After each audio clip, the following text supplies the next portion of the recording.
Hello, my name is Sadie Boyter, and this is my visual art review video essay on Representations of Blackness for the course Visa 4015, Art of the Black Diaspora, and Professor Lisa Tomlinson. With new eyes and at first glance, I read Layla Ali's untitled Guac on paper from 2001 differently than the artist intended. I had moved away and diverged from how her work is meant to be viewed and understood it instead in relation to the museological sphere. Layla Ali's Untitled is not self-sufficient. It relies on institutional models and their Eurocentric systems of governance to be realized in the scope of post-Black.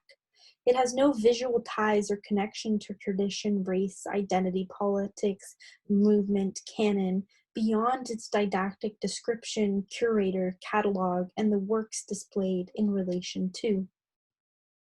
As noted in lecture, Tony Martin sought out to reconceptualize diaspora to be congruous with the Black experience, to depart from a Jewish framework. He initiated dispersal Africans into a vocabulary. Similarly, post-Black, like postmodernism, is associated with all the connotations of Black art. It is considered a departure from, and thereby it is perpetually in conversation with race. It is never not commenting on subject of race, as it is extending out from. It is not new, it perpetuates a developed tradition. Although post-Black artists did not seek to remove themselves from their Black cultures, identities, and histories in order to be discussed alongside white artists in the institution, they essentialized their experience into an amorphous aesthetic, one that does not, in most cases, look to intuitive art as it is equated within the global North to primitivism or African traditional modes of making, but rather towards conventions and styles that have been included in conversation. They, post-Black artists, wanted their work to be looked at for more than their Blackness. They wanted to be part of other conversations. Yet a post designation is synonymous with Western aesthetics and thereby situates Black art, which is typically refuting Western hegemony, within its bounds again. In order to function as an autonomous movement or style, to operate independently from a colonial systems of governance, and for work to be understood in the same realm that the Black artists intended, then Black art and post-Black art must move away from the institution and the guise of aesthetic in order to initiate a conversation past Blackness. The artist's work does not need to remove all characteristics of diasporic identity. The work should not need to pass as white to be talked about and thought of as parallel to. As Michael Kelly discusses in Black Aesthetics and Relative Autonomy, Black aesthetics today needs to be assured of its relative autonomy from racist aesthetics, in order to flourish as, among other things, a critical transdisciplinary practice against anti-Black racism. If aesthetic autonomy, relative or otherwise, still embodies any traces of racism, if it is denied to Blacks, or if the enactment of their capability for relative autonomy is constrained in principle, we can only conclude that aesthetics remains racist. Untitled runs parallel to conversations concerning race and its intersections, but the figures that Ali portrays are green and have no distinguishable features that signify culture, social strata, gender, etc.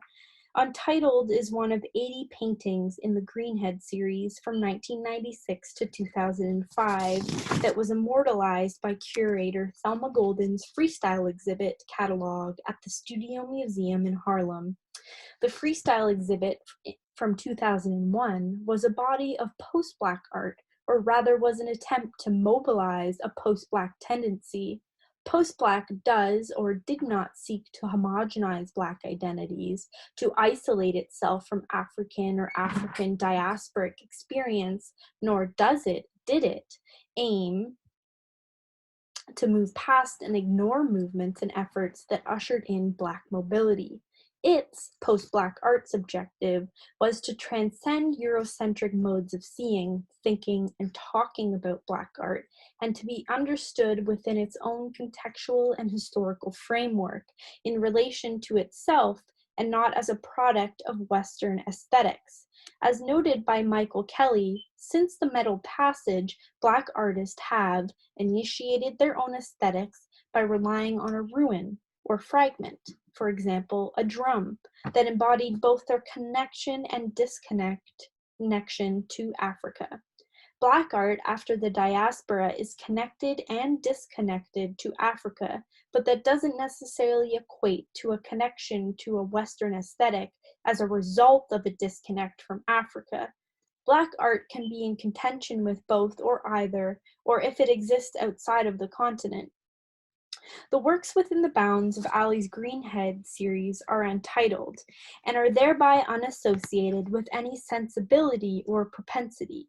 The title does not announce its blackness. The paintings themselves do not point to or look towards anything other than ubiquitous power dynamics, as a means to universalize power struggle, and so that the viewer, no matter who they are or where they come from, can empathize with the Black experience past race. Ali has titled the work Untitled so that the only thing the viewer interacts with are the images themselves. At first, I read Untitled like this. 4 Black bodies in the foreground are set in opposition to and diverge from a stark white background. The figures are equally spaced throughout the composition. 3 of the smaller bodies are oriented towards, their gazes directed up towards, a tall and looming body.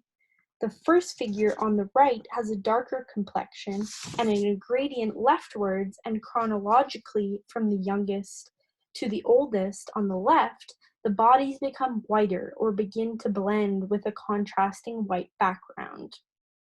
But afterwards, I realized that the only thing that orients Greenhead's series towards race, and that led to my assumption that this was a portrait of Black bodies, was my knowledge that Layla Ali was part of a post-Black tendency. Post-Black is merely noting that Black artists can and have, prior to post-Black, made art that dealt with aesthetic issues that weren't necessarily tied to their ethnicity, and that the institution is and has, as per Ali, conditioned the viewer to racialize all aesthetic choices, especially ones that are free of and devoid of racial denotations. It is organized to serve a white hegemonic narrative and methodology. Within Layla Ali's Untitled painting, the figures do not signal specific identities, and thereby the viewer does not interact with the figures according to and informed by histories. They are not prescribed a strata, class, race, and gender, and are interacted with solely pictorially or visually. Ali's figures are up to interpretation and are not predetermined. The artist explained that she wanted to make a figure that hadn't been seen before, one that acted as a question mark, a figure and composition that was not implied or that did not possess any implications of identity politics beyond what the viewer observed and knew. Within the Williams College Museum of Art press release for the exhibit Layla Ali, the Greenhead series, guest curator Deborah Rothschild writes, "Onto these timeless, genderless figures, we can project a multitude of scenarios, encompassing anything from schoolyard bullying to racial crimes, from our national past and present, to tragedies issuing from modern war zones. The fact that we are often not certain who is perpetrator and who is victim, who is in power and who is powerless, keeps the viewer in an uneasy and active role as the interpreter of these charged narrative works." Layla Ali's Untitled 2001 from the Greenhead series is an example of Black art that does not have to comment on race in order to be looked at and considered within the institution or art historical canon. Black art and the work of Ali is not solely identity-based. Thank you for listening.